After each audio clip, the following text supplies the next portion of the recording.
So we're pretty busy, and we can't take a break. We need to keep moving.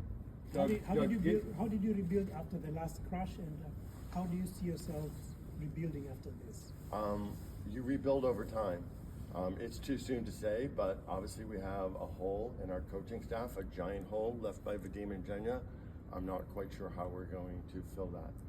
Doug, given how safe air travel is in the world, and the fact that your club has been personally impacted now by two tragedies, 1961 and 2025, does it strike you as bad luck, or what can you take away from that? It strikes me as life. You know, it's senseless, but accidents happen. I think for me personally, I'd rather have something like this happen in an accident than a terrorist activity or something, you know, where somebody was deliberately trying to cause harm.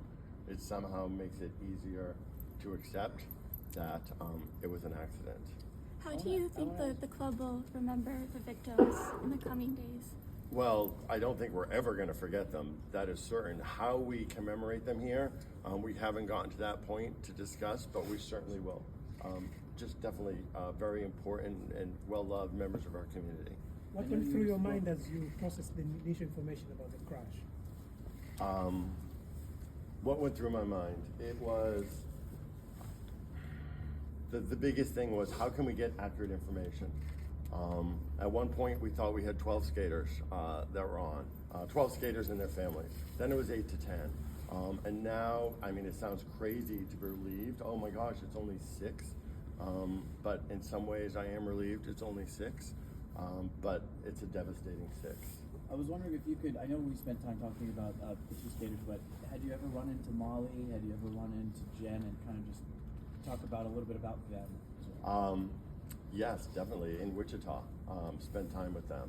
So, dedicated moms, making sacrifices. The Lanes lived in Providence, or I should say Rhode Island, outside of Providence. Spent a lot of time commuting, a real commitment to be here for Spencer to skate. As I said, Spencer was a pretty young phenom, has only been with the sport a couple of years, and was just rocketing to the top. And his parents were working to support that. The Hahn family has been with us for a while, certainly since we opened this facility in September of 2020, and they are definitely a member of family.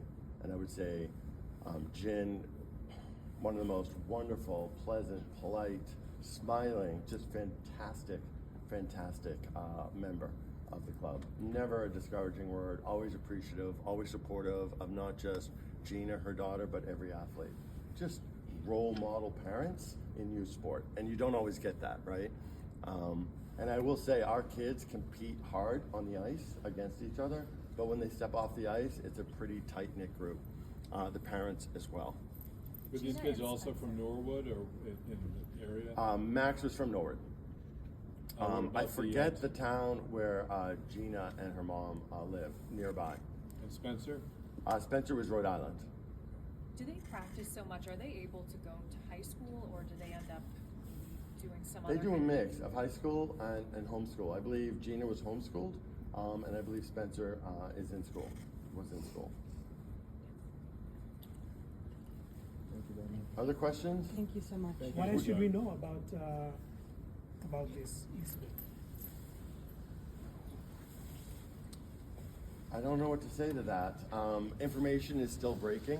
I mean, I think we've given you everything we know. It's obviously a very emotional thing for us because, as I said, they are like family to us. And the two dads remaining, I haven't spoken to them yet, but there's no doubt they're devastated. I know Max, obviously devastated, and skaters here at the club, senior level skaters, had all traveled to be with him last night as more information was breaking. I think if you look for a silver lining in something that's horrible, it's to see the humanity of how folks come together to support those that were directly affected by that. And that really is heartwarming and encouraging. I'm sorry for your loss. Sorry for your loss, Doug. Thank you so We much for your appreciate time. seriously your interest in these families and these kids. Courtney is your point of contact moving forward. I'm available for whatever. Maybe as more information comes in, that sort of thing.